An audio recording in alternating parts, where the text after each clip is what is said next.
this is so important to us, to Russia. And of course, my address is also addressed to our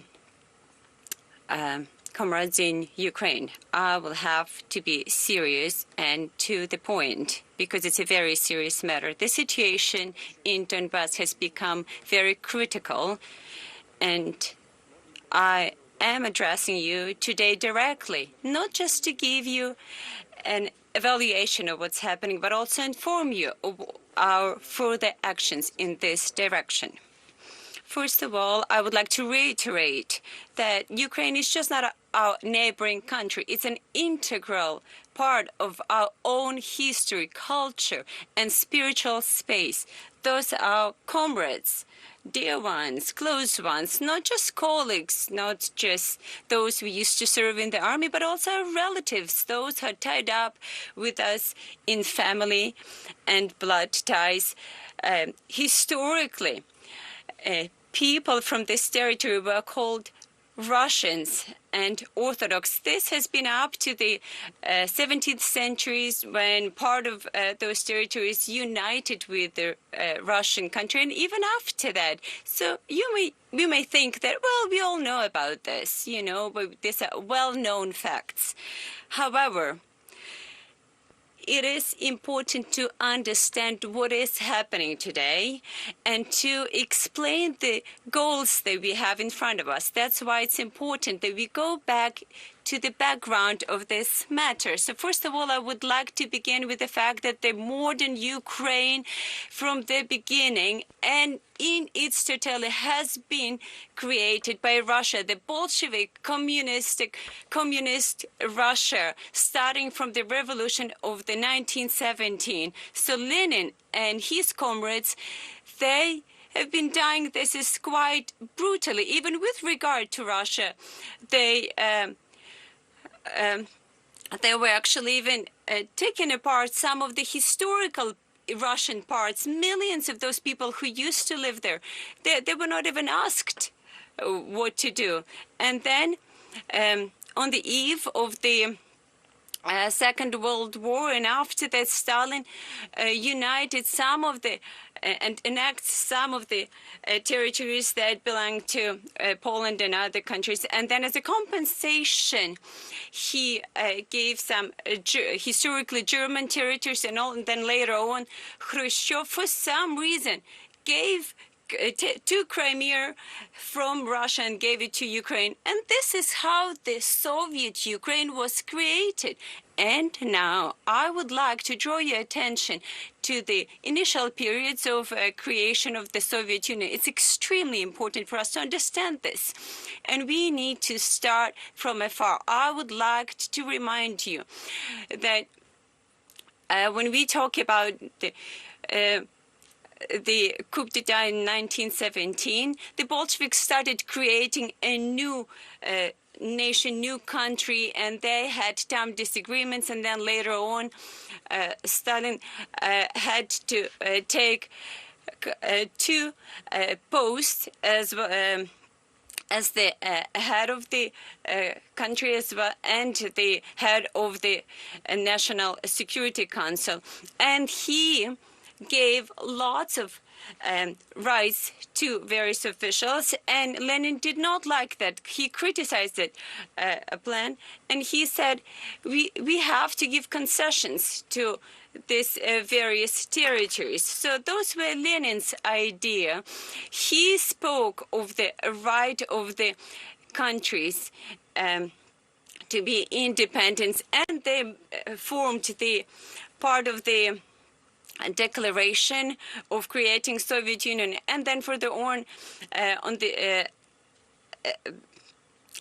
upon the demise of Lenin after the late 20s. And here we have a very important issue. Why did we have to meet any national ambitions, you know, on the suburbs of the former Russian Empire?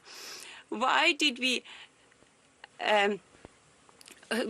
have some great rights to these various territories? Why did we have to transfer the rights to the territories which have been historically part of the Russian Empire, and they've received even status of the national territorial units? Why? Why? Again, I am asking you, why did we have to be so generous?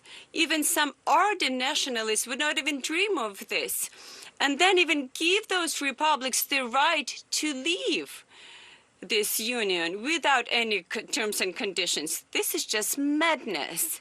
But this just seems so. There is an explanation to this.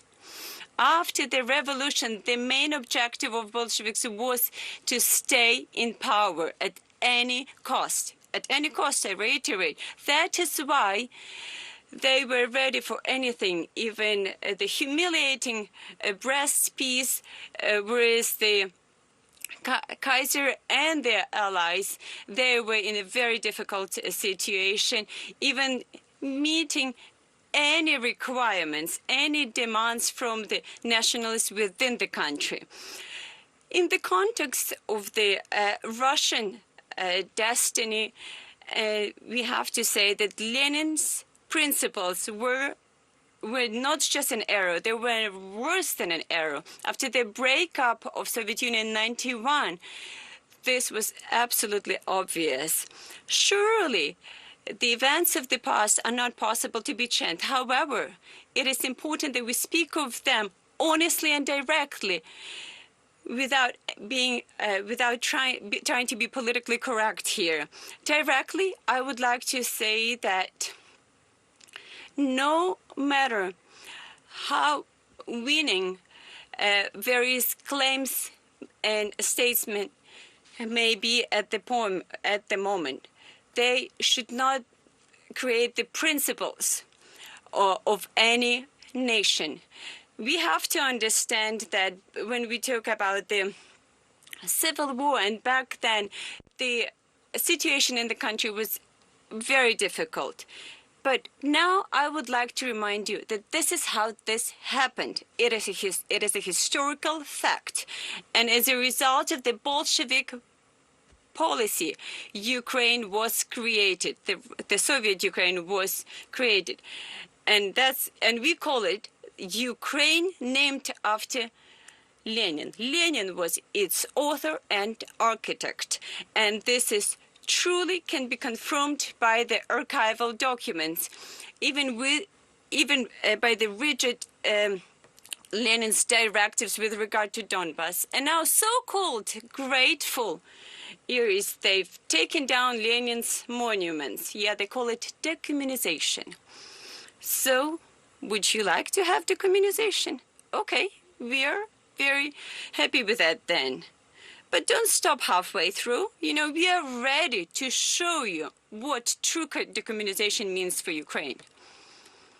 So going back to the historical background of the matter. So in 1922, on the space of the former Russian Empire, Soviet Union was created. And it was clear it was impossible to keep such a great territory just on the conditions of confederations, because they were really torn apart from the historical tradition. Obviously, the Red Terror and the Stalin dictatorship and monopoly of the Communist Party and nationalization of the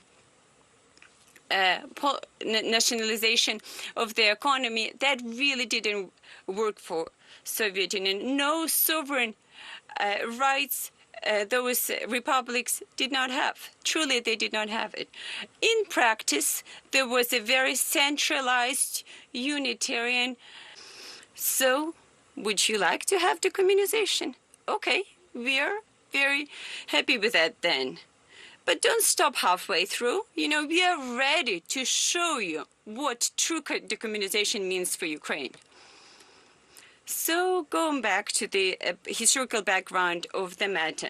So in 1922, on the space of the former Russian empire, Soviet Union was created. And it was clear it was impossible to keep such a great territory just on the conditions of confederations, because they were really torn apart from the historical tradition. Obviously, the Red Terror and the Stalin dictatorship and monopoly of the Communist Party and nationalization of the